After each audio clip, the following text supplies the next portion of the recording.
36. 그날 밤 폭풍우가 몰아쳤고 나는 유리창을 두드리는 빗소리에 잠을 깼다. 열어놓은 창문으로 비가 들이치고 있었다. 누군가 방문을 두드렸다. 나는 캐슨이 잠에서 깨지 않도록 가만히 문가로 걸어가 문을 열었다. 바텐더가 서 있었다. 그는 외투를 입고 젖은 모자를 손에 들고 있었다. 이야기 좀 할 수 있습니까, 중위님? 무슨 일이죠? 아주 중요한 일입니다. 나는 주위를 둘러보았다. 방 안은 어두웠다. 창문으로 들이친 빗물이 바닥에 고여 있었다. 들어와요, 내가 말했다. 나는 그의 팔을 잡고 욕실로 들어가 문을 잠그고 불을 켰다.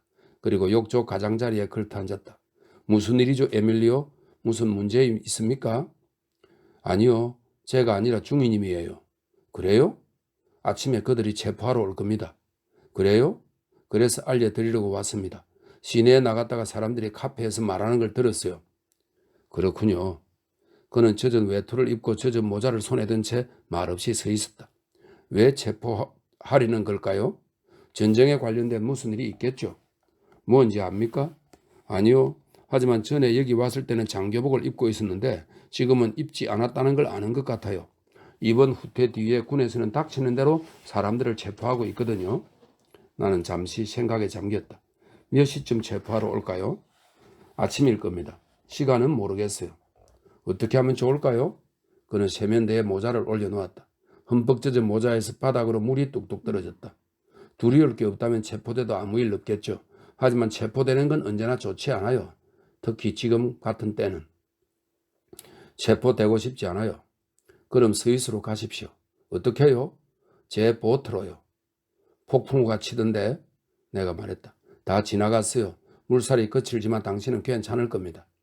언제 가야 할까요? 지금 당장이요. 아침 일찍 들이닥칠지도 모릅니다. 짐은 어쩌죠? 짐을 챙기세요. 부인에게 옷을 갈아입으라고 하시고요. 짐은 제가 가져다 드리겠습니다. 어디 있을 겁니까? 여기서 기다리겠습니다. 복도에 있다가 누가 보면 곤란하니까요. 나는 문을 열고 나갔다던 뒤 침실로 갔다. 캐서린은 깨어 있었다. 무슨 일이에요, 달링? 아무것도 아니야, 캣. 내가 말했다. 지금 당장 옷을 갈아입고 보트로 스위스로 건너가면 어떨까? 그러고 싶어요? 아니, 내가 말했다. 나는 침대로 다시 들어가 자고 싶어. 무슨 일인데요? 바텐더가 아침에 사람들이 나를 체포하러 올 거라는 건? 그 바텐더 머리가 어떻게 된 거 아니에요? 아니야. 그럼 어서 서둘러요, 달리. 출발하게 옷을 입어요. 그녀는 침대 한쪽에 걸터앉았다. 아직 잠이 덜 깬 얼굴이었다. 욕실에 있는 사람이 바텐더인가요? 그럼 씻지 않을래요? 고개 좀 돌려줘요, 달링. 금세 갈아입을 테니까. 그녀가 잠옷을 벗자 하얀 등이 보였지만 나는 그녀가 말한 대로 곧바로 고개를 돌렸다. 그녀는 배가 조금씩 불러오자 그 모습을 보이지 않으려 했다. 나는 창문을 두드리는 빗소리를 들으며 옷을 입었다. 가방에 넣을 짐은 많지 않았다. 내 가방은 많이 비었어, 캣. 필요하면 얼마든 넣어. 거의 다 챙겼어요. 그녀가 말했다. 달링, 정말 바보 같은 질문이긴 한데 저 바텐더는 왜 욕실에 있죠? 쉿! 우리 짐을 내려다 줄이고 기다리는 거야. 친절한 사람이군요. 오래된 친구지. 내가 말했다. 파이프 담배를 보내줄 뻔했던 친구. 나는 열린 창으로 어두운 밤을 내려다보았다. 호수는 보이지 않고 어둠과 비뿐이었지만 바람은 잦아들어 있었다. 준비됐어요, 달링. 캐서린이 말했다. 좋아. 나는 욕실 문 앞으로 갔다. 가방 여기 있어요, 에밀리오. 내가 말했다. 바텐더는 가방 2개를 받아들였다. 도와줘서 정말 고마워요. 캐서린이 말했다. 별 말씀을요, 부인. 바텐더가 말했다. 제가 성가신 일에 말려들까봐 나서서 돕는 것일 뿐입니다. 잘 들으세요. 그가 내게 말했다. 저는 이걸 종업원용 계단으로 내려가서 보트로 가져가겠습니다. 두 분은 산책 나가는 것처럼 하십시오. 산책하기 좋은 밤이네요. 캐서린이 말했다. 고약한 날씨지만. 우산이 있어 다행이에요. 캐서린이 말했다. 우리는 복도를 지나 두꺼운 카펫이 깔린 넓은 계단을 내려갔다. 계단 아래 문가에 책상이 있고 수희가 그 안쪽에 앉아 있었다. 그는 우리를 보고 깜짝 놀란 듯 했다. 설마 나가시려고요, 손님? 그가 말했다. 네, 내가 말했다. 호숫가에서 폭풍우를 보고 싶거든요. 우산은 있습니까, 손님? 없어요, 내가 말했다. 이 외투가 방수용이라서. 그는 미심쩍은 듯 내 외투를 훑어보았다. 우산을 가져오겠습니다, 손님. 그가 말했다. 그는 가서 커다란 우산을 가지고 돌아왔다. 조금 큽니다, 손님. 그가 말했다. 나는 그에게 10리라짜리 지폐를 한 장 주었다. 오, 정말 친절하시군요, 손님. 정말 고맙습니다. 그가 말했다. 그가 문을 열어주었고 우리는 빗속으로 나갔다. 그는 캐슬린에게 미소를 지었고 그녀도 미소로 답했다. 폭풍우 속에 오래 계시지 마십시오. 그가 말했다. 다 젖을 겁니다. 손님도 숙녀분도. 그는 수의 보조였고 그가 쓰는 영어는 문자 그대로 단어만 다른 언어로 옮기는 수준이었다. 다녀올게요. 나는 말했다. 우리는 커다란 우산을 쓰고 진입로로 걸어가 비에 젖은 어두운 정원을 지나 도로로 나갔고 거리를 가로질러 건너편 호숫가의 격자 울타리가 쳐진 길로 접어들었다. 이제 바람은 호수 쪽으로 불고 있었다. 차갑고 습한 11월의 바람이었고 산지에는 눈이 내리고 있을 것 같았다. 우리는 부두벽을 따라가다 선착장에 쇠사슬로 비스듬히 묶어놓은 보트들을 지나 바텐더의 보트가 있는 곳으로 갔다. 검푸른 물이 암석에 부딪히고 있었다. 늘어선 나무들 사이에서 바텐더가 불쑥 나타났다. 가방은 보트에 두었습니다. 그가 말했다. 보트 값을 주고 싶은데요. 내가 말했다. 얼마나 가지고 계십니까? 별로 많진 않아요. 그럼 나중에 붙여주십시오. 그러셔도 됩니다. 얼마를요? 알아서 주십시오. 얼마인지 말해줘요. 무사히 건너가면 500프랑 붙여주십시오. 성공한다면 그 정도 주셔도 괜찮겠죠? 알았어요. 샌드위치예요. 그가 꾸러미를 내밀었다. 바에 있던 겁니다. 전부 가져왔어요. 브랜디 한 병과 와인 한 병도 챙겼습니다. 나는 그것을 내 가방에 넣었다. 이건 지금 계산하죠? 좋습니다. 50리라만 주십시오. 나는 그에게 돈을 줬다. 좋은 브랜디라서. 그가 말했다. 부인께 주셔도 괜찮을 거예요. 부인은 일단 보트에 타시는 게 좋겠습니다. 그는 암벽에 부딪히며 위아래로 흔들리는 보트를 잡았고 나는 캐슬린을 부축해 보트에 태웠다. 그녀는 선미에 앉아 망토를 여몄다. 어디로 가는지 아십니까? 호수 위쪽으로요. 얼마나 먼지는 아십니까? 루이노를 지나면 되겠죠? 루이노, 칸네로, 카노비오, 프란차노도 지나야 합니다. 브리사국 그 전까지는 스위스가 아니에요. 몬테타마라도 지나야 하고요. 몇 시예요? 캐슬린이 물었다. 11시밖에 안 됐어. 내가 말했다. 계속 노를 저으면 아침 7시에는 도착할 겁니다. 그렇게 뭡니까? 35km입니다. 어떻게 가죠? 이런 빗속에서는 나침판이 필요할 텐데. 필요 없어요. 먼저 이솔라벨라로 가십시오. 그리고 이솔라 마드레, 이건 어머니의 섬이라는 뜻입니다. 이솔라 마들레 반대쪽에서 바람을 타고 가세요. 그 바람이 팔란자까지 데려다 줄 겁니다. 불빛이 보일 겁니다. 그러면 호수 위쪽으로 가세요. 바람이 바뀔 수도 있잖아요. 아니요, 그가 말했다. 이 바람은 앞으로 사흘 동안 이렇게 불 겁니다. 마타로네에서 곧장 불어오는 바람이거든요. 물을 퍼낼 깡통도 하나 있습니다. 지금 얼마라도 보트 값을 치를게요. 아니에요. 그냥 운에 맡겨볼 생각입니다. 빠져나가면 되는 대로 많이 보내주십시오. 알았어요. 물에 빠지진 않을 겁니다. 좋군요. 바람을 타고 호수 위쪽으로 가십시오. 알았어요. 나는 보트에 탔다. 호텔에 숙박비는 두고 오셨죠? 네, 봉투에 넣어서 방에 두었습니다. 알겠습니다. 그럼 행운을 빕니다, 중위님. 잘 있어요. 정말 여러모로 고마워요. 물이라도 빠지면 고맙지 않으실 텐데요. 저 사람이 뭐라는 거예요? 캐슬린이 물었다. 행운을 빌어줬어. 행운을 빌게요. 캐슬린이 말했다. 정말 고마워요. 준비는 됐습니까? 네. 그는 허리를 굽혀 보트를 밀었다. 나는 물속 깊이 노를 눌러놓고 한 손을 흔들어 인사했다. 바텐더가 그러지 말라는 듯이 손사래를 쳤다. 나는 호텔의 불빛을 보며 노를 젓기 시작했고 불빛이 보이지 않을 때까지 앞으로 저었다. 물살이 꽤 거칠었지만 우리는 바람을 타고 나아갔다.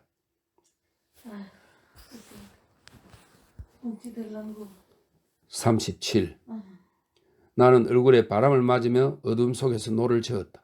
비는 그쳤지만 이따금 돌풍과 함께 쏟아지기도 했다. 사방이 칠흑 같았고 바람은 차가웠다. 선미에 앉은 캐슬린은 보였지만 노끝이 잠긴 수면은 보이지 않았다. 노는 길고 미끄럼 방지용 가죽이 붙어있지 않았다. 나는 노를 당기고 쳐들고 몸을 숙이고 수면을 찾아 다시 집어넣고 당기면서 최대한 안정되게 저었다. 바람을 타고 가고 있었기 때문에 노 깃을 수평으로 젖히지는 않았다. 젖다 보면 손에 물집이 잡히겠지만 최대한 그 시간을 늦추고 싶었다. 보트가 가벼워 노젓기는 수월했다. 나는 어두운 수면 위로 노를 저어 나갔다. 앞이 보이지는 않았지만 곧 팔란차가 보일 거라 기대했다. 우리는 팔란차를 보지 못했다. 바람이 호수 위쪽으로 불어 어둠 속에서 팔란차를 가리고 있던 곳을 고절 지나치는 바람에 불빛을 보지 못했다. 마침내 호수 훨씬 위쪽에서 약간의 불빛이 보여 깃을 가까이로 가보니 그곳이 인트라였다. 우리는 오랫동안 불빛 한 점 보지 못하고 호수 깃을도 보지 못한 채 그저 어둠 속에서 물결을 타고 계속 나아갔다. 가끔 물결이 보트를 솟구쳐 오르면 어둠 속에서 노끝이 수면 위로 들리기도 했다. 물결은 꽤 거칠었지만 나는 계속 노를 저었고 갑자기 보트가 깃을 가까이로 밀려가 다시 옆에 솟은 바위와 부딪힐 뻔했다. 물결이 그 바위에 부딪혀 높이 솟구쳤다가 다시 떨어졌다. 나는 오른쪽 노를 힘껏 잡아당기고 왼쪽 노를 반대로 저으며 다시 호수 안쪽으로 나왔다. 삐쭉 솟은 바위는 이제 보이지 않았다. 우리는 호수 위쪽으로 나아갔다. 우리는 호수를 가로지르고 있어. 나는 캐서린에게 말했다. 필란차가 보일 거라고 하지 않았어요? 지나쳤어. 괜찮아요, 달링? 괜찮아. 나도 잠깐은 저을 수 있어요. 아니야, 괜찮아. 가이온 퍼거슨, 캐서린이 말했다. 아침에 호텔에 왔다가 우리가 살아난 걸 알게 되겠네요. 그건 걱정할 일이 아니야. 내가 말했다. 날이 밝기 전에 세관 경비병에 들키지 않고 스위스령으로 넘어갈 수 있느냐가 문제지. 아직도 멀었어요. 30km쯤 남았어. 나는 밤새 노를 저었다. 결국 손바닥이 너무 쓰라려 노를 쥐기도 힘들 정도가 되었다. 보트가 기슭에 부딪힐 뻔한 것도 여러 번이었다. 호수에서 방향을 잃고 시간을 낭비할까봐 깃을 가까이로 붙어서 움직였기 때문이다. 때로는 깃을과 너무 가까워서 산을 등지고 호숫가에 늘어선 나무들과 도로까지 보였다. 비가 그치고 바람이 구름을 몰고 가자 달빛이 비쳤고 뒤돌아보니 길고 어두운 카스나 놀라 곳과 흰 물결이 있는 호수면 그 너머 눈 덮인 높은 산에 걸린 달이 보였다. 곧 구름이 다시 달을 가리면서 산도 호수도 보이지 않았지만 전보다는 훨씬 밝아 호수 기슭이 보였다. 너무 뚜렷이 보였기 때문에 팔란차 도로에 혹시 나와 있을지 모르는 세관 경비병의 눈에 띄지 않도록 호수 안쪽으로 이동했다. 달이 다시 나오자 산비탈로 이어지는 호숫가의 하얀 빌라들과 나무들 사이로 흰 도로가 보였다. 나는 쉬지 않고 노를 저었다. 호수가 넓어지면서 건너편 산 기슭에 불빛들이 보였는데 루이노일 것 같았다. 건너편 산과 산 사이에 쉐기 모양의 협곡을 보니 루이노가 확실했다. 그렇다면 시간을 꽤 번 셈이었다. 나는 노를 끌어올리고 그대로 들어누웠다. 노를 젓느라 너무도 피곤했다. 팔과 어깨와 등이 욱신거리고 손바닥이 쓰라렸다. 우산을 펴고 있을게요. 캐슨이 말했다. 바람을 받으며 나아갈 수 있을 거예요. 키를 잡을 수 있겠어? 할 수 있을 것 같아요. 노를 겨드랑이에 끼고 보트 옆으로 꼭 붙어서 키를 잡아봐. 우산은 내가 해볼게. 나는 선미로 가서 그녀에게 노 잡는 법을 가르쳐 주었다. 그러고는 수위가 준 커다란 우산을 들고 뱃머리를 향해 우산을 펴었다. 달칵 하며 우산이 펴졌다. 나는 우산 손잡이를 보트의 좌석에 고정하고 그 위에 두 다리를 쫙 벌리고 앉아 양끝을 붙잡았다. 우산에 바람이 가득 불어들자 보트가 휙 앞으로 나아갔고 나는 온 힘을 다해 양끝을 붙잡았다. 세차게 밀렸다. 보트는 빠르게 나아갔다. 멋지게 가고 있어요. 캐서린이 말했다. 내 눈에 보이는 것은 우산 살뿐이었다. 우산이 팽팽해지면서 마치 우리가 우산을 타고 달리는 것 같았다. 우산을 붙잡고 두 다리로 버티고 있는데 갑자기 우산이 뒤로 휘었다. 우산살 하나가 부러져 내 이마를 쳤고 나는 바람에 휘는 우산 꼭대기를 잡으려 애썼지만 전체가 뒤틀리며 거꾸로 뒤집혀 버렸다. 바람을 가득 받아 팽팽하게 당겨진 돛을 붙잡고 있는 것 같았는데 뒤집히고 찢어진 우산 손잡이에 걸터 앉은 꼴이 되었다. 나는 좌석에 고정했던 손잡이를 빼 우산을 뱃머리에 놓은 뒤 노를 잡으러 캐슨에게 갔다. 그녀는 웃고 있었다.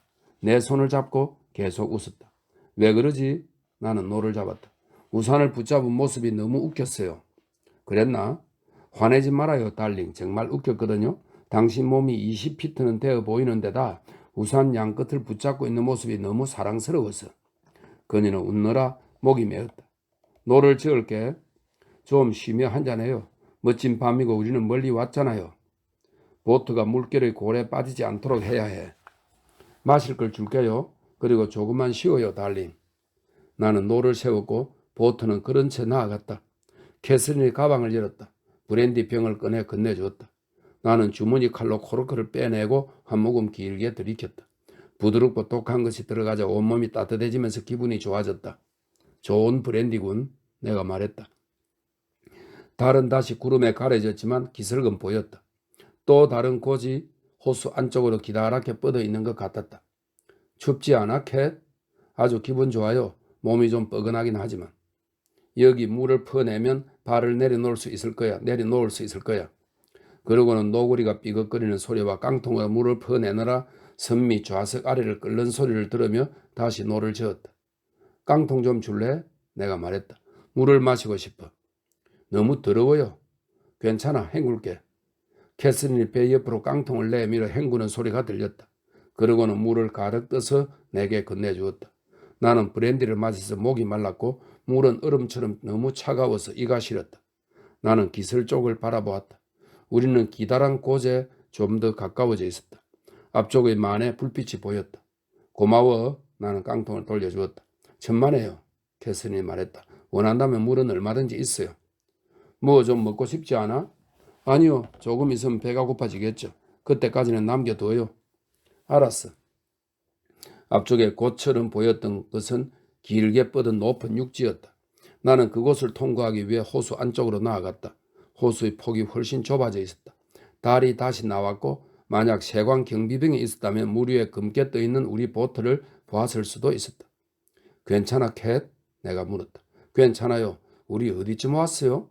앞으로 8마일 이상은 아닐 거야. 아직 한참 더 저어야겠네. 불쌍한 내 사랑 죽을 지경이죠? 아니야, 괜찮아. 손이 아플 뿐이야. 우리는 호수 위쪽으로 계속 나아갔다.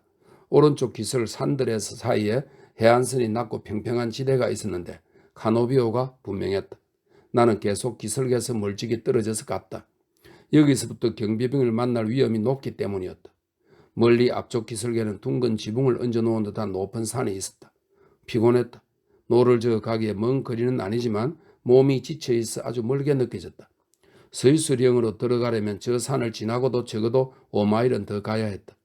달이 완전히 지기 전에 또 한 번 구름에 가려지며 사방이 아주 캄캄해졌다.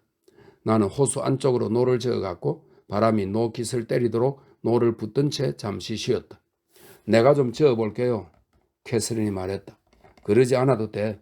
그런 소리 말아요. 나한테도 그게 좋을 거야. 그래야 몸이 좀 풀릴 것 같아요. 안 하는 게 좋겠어, 캣. 그런 소리 말라니까요. 적당한 노젓기는 임산부에게 아주 좋다고요. 알았어. 그럼 적당히 조금만 저어봐. 내가 뒤쪽으로 갈 테니까. 당신이 이쪽으로 와. 양쪽 배전을 잘 잡고 와야 해. 나는 외투를 입고 옷깃을 채운 채 선미에 앉아 노를 젓는 캐서린을 바라보았다. 아주 잘 저었지만 그녀에게는 노가 너무 길어 걸리적거렸다. 나는 가방에서 샌드위치를 2조각 꺼내 먹고 브랜디를 한 모금 마셨다. 그러자 기분이 훨씬 나아졌고 나는 또 한 모금 마셨다. 피곤하면 얘기해. 내가 말했다. 그리고 조금 후에 덧붙였다. 노가 당신 배를 스치지 않게 조심하고. 만약 그렇게 된다면? 캐스는 노를 젓는 사이사이에 말했다. 인생이 훨씬 단순해질 텐데. 나는 블렌디를 한 모금 더 마셨다. 괜찮은 거야? 괜찮아요. 그만하고 싶으면 얘기해. 그럴게요. 나는 브랜디를 또 한 모금 마시고 나서 양쪽 배전을 붙잡고 앞으로 갔다. 괜찮아요. 이렇게 잘 졌잖아. 선미로 돌아가. 난 충분히 쉬었어. 브랜디 덕분인지 얼마 동안은 쉽고 꾸준히 노를 저을 수 있었다. 그러다 헛손질을 하기 시작하면서는 물결이 줄썩이는 대로 내버릴 수밖에 없었는데 브랜디를 마신 직후에 너무 열심히 노를 저은 터라 불쾌한 신트림이 올라와 입안에 맴돌았다. 물 좀 주겠어? 내가 말했다. 그거야 쉽죠. 캐서린이 말했다. 동이 트기 전 가랑비가 내리기 시작했다. 바람은 멈추었거나 굽이진 호수를 둘러싼 산에 막혀 불지 않는 것 같았다. 날이 밝기 시작하자 나는 자세를 가다듬고 열심히 노를 저었다. 어디쯤 와 있는지 알 수 없었고 그저 얼른 스위스령 호수에 들어가고 싶은 마음뿐이었다. 날이 밝았을 즈음 우리는 호숫가에 아주 근접해 있었다. 바위 투성이 기슭과 나무들이 보였다. 저게 뭘까요? 캐서린이 물었다. 나는 노젓기를 멈추고 귀를 기울였다. 통통거리며 호수 위를 달리는 모터보트였다. 나는 호수 기슭에 보트를 바짝 대고 잠깐 기대고 있었다. 통통거리는 소리가 점점 더 가까워졌다. 조금 뒤쪽에서 모터보드 한 대가 빗속에 나타났다. 선미의 산악병 모자를 눌러쓰고 망토 깃을 세우고 카빈 총을 등에 엇갈리게 맨 세관 경비병 넷이 타고 있었다. 너무 이른 아침이라 모두 졸린 얼굴들이었다. 모자와 망토 깃에 있는 노란색 마크가 보였다. 모터보드는 통통거리며 그대로 빗속으로 사라졌다. 나는 다시 호수 안쪽으로 보트를 저어갔다. 우리가 국경에 가까이 온 거라면 여기까지 와서 도로에 있는 경비병에게 제지를 받고 싶지 않았다. 나는 기슭이 보일 정도로만 거리를 유지하며 빗속에서 45분 동안 노를 저었다. 또다시 모터보트 소리가 들리자 엔진 소리가 호수를 가로질러 사라질 때까지 가만히 있었다. 스위스에 들어온 것 같은데 캣, 내가 말했다. 정말? 스위스 군대를 보아야 확신할 수 있겠지만, 아니면 스위스 해군이거나요. 스위스 해군이라면 웃을 일이 아니야. 아까 모터보트는 스위스 해군 건지도 몰라.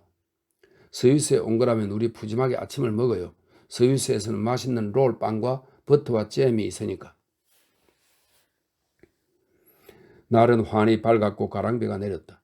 바람은 여전히 호수 위쪽으로 불어 흰 물결이 우리 배에서 호수 위쪽으로 밀려가는 것이 보였다.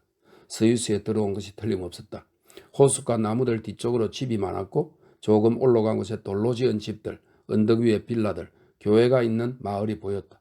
호수를 둘러싸고 이어지는 도로에 경비병이 있는지 살펴보았지만 아무도 없었다. 도로는 이제 호수와 아주 가까워 도로변 카페를 나서는 병사가 보일 정도였다. 그는 회녹색 군복에 독일군 철모 비슷한 것을 쓰고 있었다. 건강해 보이는 얼굴에 콧수염은 칫솔처럼 빳빳했다. 그가 우리를 보았다. 손을 흔들어. 나는 캐서린에게 말했다. 그녀가 손을 흔들자 병사도 어색한 미소를 지으며 손을 흔들었다. 나는 노젓는 속도를 늦췄다. 우리는 마을 앞 호숫가를 지나고 있었다.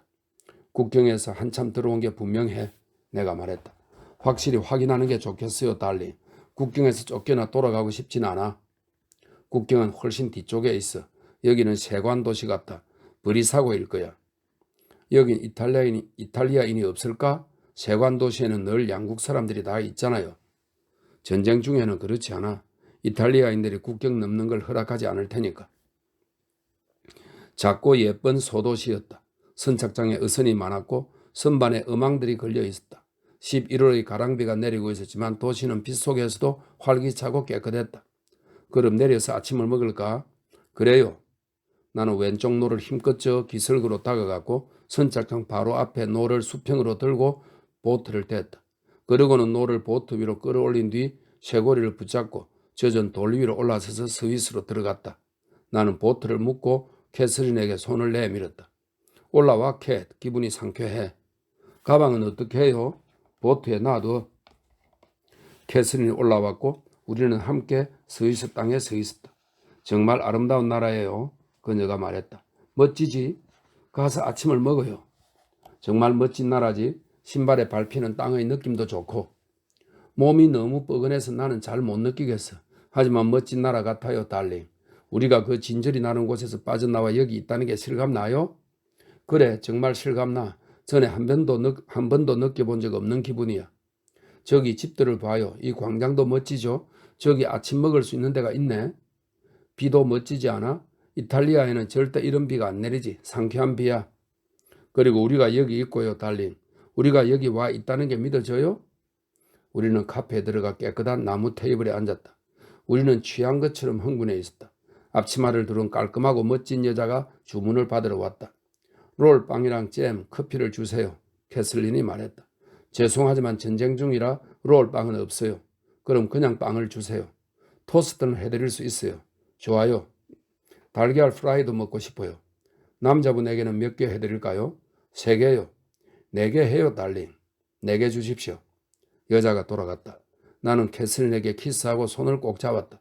우리는 서로를 바라보다가 카페 안을 둘러보았다.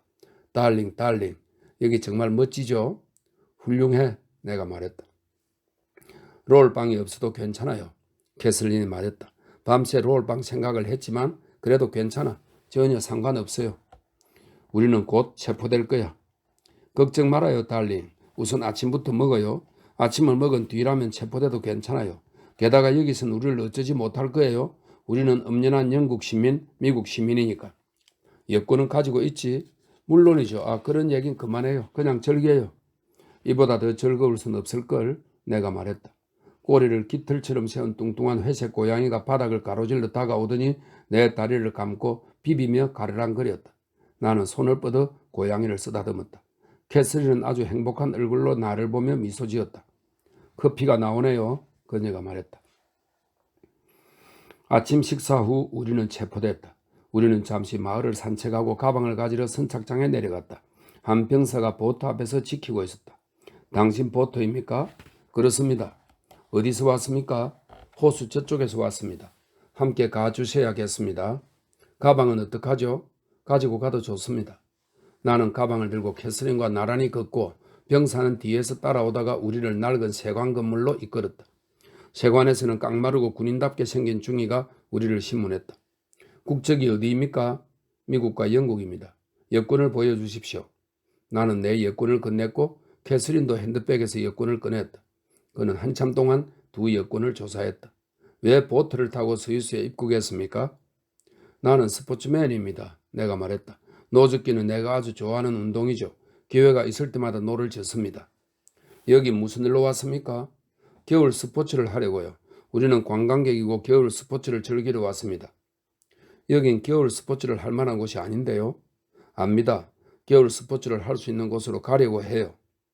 이탈리아에서는 무슨 일을 했습니까? 건축 공부를 했습니다. 내 사촌 누이는 미술을 공부했고요. 왜 그곳을 떠났습니까? 겨울 스포츠를 하고 싶었어요. 전쟁 중이라 건축 공부를 계속할 수 없었습니다. 여기서 기다리십시오. 중이가 말했다. 그는 우리 여권을 가지고 건물 안으로 들어갔다. 잘했어요, 달링. 캐슬린이 말했다. 계속 그렇게 밀고 나가요. 겨울 스포츠를 하러 왔다고. 당신 미술에 대해 좀 알아? 루벤스, 캐슬린이 말했다. 크고 뚱뚱하지? 내가 말했다. 티치아노, 캐슬린이 말했다. 티치아노 풍머리. 이것은 육체를 과장되고 풍만하게 그리는 화풍을 말한답니다. 내가 말했다. 만테네는 어려운 화가는 묻지 말아요. 캐슬린이 말했다. 알긴 하지만 너무 비통해요. 너무 비통하지? 내가 말했다. 온통 못자국이니까. 이건 죽은 그리스도 등 주로 종교화를 그렸다고 합니다. 앞에 그 티치아노 풍머리는 젓갈색 머리를 말한다고 하네요. 나는 정말 괜찮은 아내가 될 거예요. 캐슬린이 말했다. 당신 고객들과 그림 얘기도 할 수 있는. 오고 있어. 내가 말했다. 깡마른 중이가 우리 여권을 들고 쇠간폭도로 걸어오고 있었다. 두 분은 로카든으로 이송될 겁니다. 그가 말했다. 마차를 잡으면 병사 한 명이 동행할 겁니다. 알겠습니다. 내가 말했다. 보트는 어떡하죠? 보트는 압수합니다. 가방에는 뭐가 들었죠? 그가 가방 두 개를 샅샅이 뒤져 1쿼터짜리 브랜디 병을 꺼냈다. 함께 마실까요? 내가 물었다. 괜찮습니다. 그가 허리를 폈다. 돈은 얼마나 있습니까? 2,500이라 있습니다. 이 대답에 그는 호감을 느낀 듯 했다. 사촌 동생은 얼마 가지고 있습니까? 캐슬린이 가진 돈은 1,200리라가 조금 넘었다. 중이는 만족스러운 듯 했다. 고압적이던 태도가 누그러졌다. 겨울 스포츠를 하기에는 그가 말했다. 벵겐이 좋습니다. 벵겐에 우리 아버지가 운영하시는 아주 좋은 호텔이 있습니다. 언제나 문을 엽니다. 잘 됐군요. 내가 말했다. 이름을 알려주시겠습니까? 명함에 적어드리죠. 그는 아주 정중하게 명함을 건넸다. 이 병사가 당신들과 로카르노까지 갈 겁니다. 여권은 병사가 보관합니다. 죄송하지만 그래야 합니다. 로카르노에서 분명 비자나 경찰의 허가증이 나올 겁니다. 그는 우리 여권을 병사에게 건넸고 우리는 가방을 들고 마차를 잡으러 마을로 나갔다. 이봐, 중이가 병사를 불렀다. 그는 독일어 사투리로 뭐라고 말했다. 병사는 소총을 등에 매더니 우리 가방을 들어주었다. 훌륭한 나라야. 내가 캐서린에게 말했다. 아주 실리적인데요. 정말 고맙습니다. 나는 중위에게 말했다. 그는 손을 내저었다. 공무입니다. 그가 말했다. 우리는 경비병을 따라 마을로 갔다. 우리는 로카른으로 출발했고 병사는 마부와 함께 앞좌석에 앉아서 갔다. 로카르노에서도 불쾌한 일은 없었다. 신문을 받았지만 여권과 돈을 가지고 있었기 때문에 모두 우리를 정중하게 대했다. 나는 그들이 내 이야기를 한마디도 믿지 않는다는 것을 알았고 스스로 생각해도 말도 안 되는 소리였지만 그건 이를테면 법정 같았다. 말이 되는 소리를 원하는 게 아니라 형식적으로 아무 말이라도 하고 설명이든 무엇든 그냥 그대로 밀어붙이는 것이다. 우리에게는 여권이 있었고 돈도 있었다. 결국 그들은 우리에게 임시 비자를 내주었다. 이 비자는 언제든지 취소될 수 있었다. 그리고 우리는 어디를 가든 경찰에게 신고해야 했다. 가고 싶은 데는 어디든 갈 수 있다고요? 그렇습니다. 어디든 가면 좋을까요? 어디로 가면 좋을까요? 어디 가고 싶어, 캣? 몽트레요. 이 스페인 서부에 있는 휴양 도시라네요. 아주 좋은 곳이죠. 담당 공무원이 말했다. 마음에 드실 겁니다. 여기 로카르노도 정말 좋은 곳이죠. 다른 공무원이 말했다. 분명 아주 좋아하게 되실 겁니다. 아주 매력적인 곳이니까요. 우리는 겨울 스포츠를 할 수 있는 곳에 가고 싶습니다. 몽트레에서는 겨울 스포츠를 할 수 없는데요. 미안한데 뭐라는 건가? 첫 번째 공무원이 말했다. 내가 몽트레 출신이야. 몽트레 오베블랑 베르누아 철도 인근에 겨울 스포츠를 즐기만한 곳이 있어. 그걸 부정하는 건 잘못이지. 부정하는 게 아니야. 몽트레에서 겨울 스포츠를 할 수 없다고 말한 거지. 이의 있네. 첫 번째 공무원이 말했다. 그 주장에 이의를 제기한다고. 나는 내 주장을 고수하겠네. 나는 이의를 제기하네. 나는 루찌를 타고 소형 경주 썰매입니다. 나는 루찌를 타고 몽트레 거리를 활주한 적도 있어. 그것도 한 번이 아니라 여러 번. 루찌는 확실히 겨울 스포츠지. 다른 공무원이 나를 보며 말했다. 생각했던 겨울 스포츠가 루찌입니까, 선생님? 여기 로카르나에서도 아주 편안한 시간을 보낼 수 있을 겁니다. 기후도 건강에 좋고 환경도 매력적이란 걸 알게 되실 겁니다. 이분은 몽트레에 가고 싶다고 했어. 루찌 타기가 뭡니까? 내가 물었다. 그거 봐, 이분은 아직 루찌에 대해 들어본 적이 없어. 두 번째 공무원이 유리해졌다. 그는 기뻐했다. 루찌 타기란 첫 번째 공무원이 말했다. 터복은 썰매를 타는 겁니다. 아니야. 다른 공무원이 고개를 저었다. 이번에도 의견이 다르군. 터보건과 루찌는 아주 다른 거라고. 터보건은 캐나다에서 평평한 판자로 만든 썰매고 루찌는 보통 썰매에 활주날을 단 거야. 정확한 게 중요하지. 터보건은 탈 수 없습니까? 나는 물었다. 물론 탈 수 있습니다. 첫 번째 공무원이 말했다. 얼마든지 탈 수 있죠. 몽트레에서 카나다제 고급 터보건을 팔거든요. 옥스브라더스에서 판매합니다. 직접 수입하고 있죠. 두 번째 공무원이 우리 쪽으로 돌아섰다. 터보건은 그가 말했다. 별도의 활강 코스에서 타야 합니다. 몽트레 거리에서는 탈 수 없어요. 여기서는 어디에 묵으십니까? 아직 모르겠습니다. 내가 말했다. 방금 브리사고에서 왔거든요. 밖에 마차가 있습니다. 몽트레에 가면 실망하지 않을 겁니다. 첫 번째 공무원이 말했다. 쾌적한 기후의 아름다운 곳이죠. 멀리 가지 않아도 겨울 스포츠를 즐길 수 있고요. 정말로 겨울 스포츠를 즐기고 싶다면 두 번째 공무원이 말했다. 엔가디나 뮤렌으로 가십시오. 겨울 스포츠를 위해 몽트레로 가는 건 전적으로 반대입니다. 몽트레 위쪽에 있는 레자방에 가면 모든 겨울 스포츠를 즐길 수 있습니다. 몽트레 옹호자가 동료에게 눈을 흘겼다. 여러분, 내가 말했다. 우리는 이제 가봐야겠습니다. 사촌 누이가 몹시 피곤해했어요. 일단은 몽트레로 가보겠습니다. 축하합니다. 첫 번째 공무원이 내 손을 잡고 흔들었다. 로카르노를 떠나면 후회할 텐데요. 두 번째 공무원이 말했다. 몽트레에 가면 경찰에 신고부터 해야 할 겁니다. 경찰에 신고해도 불쾌한 일은 없을 겁니다. 첫 번째 공무원이 장담했다. 그곳 사람들이 아주 친절하고 따뜻하다는 걸 곧 알게 되실 겁니다. 두 분 모두 정말 고맙습니다. 내가 말했다. 조언도 무척 고맙고요. 안녕히 계세요. 캐서린이 말했다. 두 분 모두 정말 고맙습니다. 두 사람 모두 문까지 나와 인사했지만 로카르노 옹호자는 조금 차가웠다. 우리는 계단을 내려가 마차에 올랐다. 세상에 달링, 캐서린이 말했다. 좀 더 빨리 나올 수는 없었나요? 나는 두 공무원 중 하나가 추천한 호텔 이름을 마부에게 댔다. 그는 고삐를 잡았다. 저 병사를 잊고 있었네요. 캐서린이 말했다. 병사는 마차 옆에 서 있었다. 나는 그에게 10리라짜리 지폐 한 장을 주었다. 아직 스위스 돈이 없어서요. 내가 말했다. 그는 고맙다고 인사하고 거수 경례를 한 뒤 떠났다. 마차는 호텔을 향해 출발했다. 당신은 어떻게 몽트레를 생각해 낸 거야? 나는 캐서린에게 물었다. 정말 거기 가고 싶어? 그냥 가장 먼저 떠올랐어요. 그녀가 말했다. 나쁘지 않은 데죠. 산 위에서 좋은 곳을 찾을 수 있을 거예요. 당신 졸려? 지금도 자고 있어요. 곧 편하게 잘 수 있어, 가여운 캣. 당신에게 너무 길고 힘든 밤이었어. 재미있었어요? 재미있었어요. 캐슬린이 말했다. 특히 당신이 우산 돛을 올렸을 때. 우리가 지금 스위스에 있다는 게 실감나? 아니, 잠에서 깨면 꿈일까봐 두려워요. 나도 그래. 현실 맞죠, 달링? 당신을 돌려보내려고 밀라노에 있는 역으로 가고 있는 것 아니겠죠? 나도 아니면 좋겠어. 그렇게 말하지 말아요. 무섭다고요. 정말 거기로 가고 있을지도 모르잖아요. 너무 피곤해서 무엇가 어떻게 되고 있는지 하나도 모르겠어. 내가 말했다. 손 좀 봐요. 나는 손을 내밀었다. 양손 다 물집이 잡히고 부르트 쓰라렸다. 옆구리에 목구멍은 없어. 내가 말했다. 벌받을 소리 하지 말아요.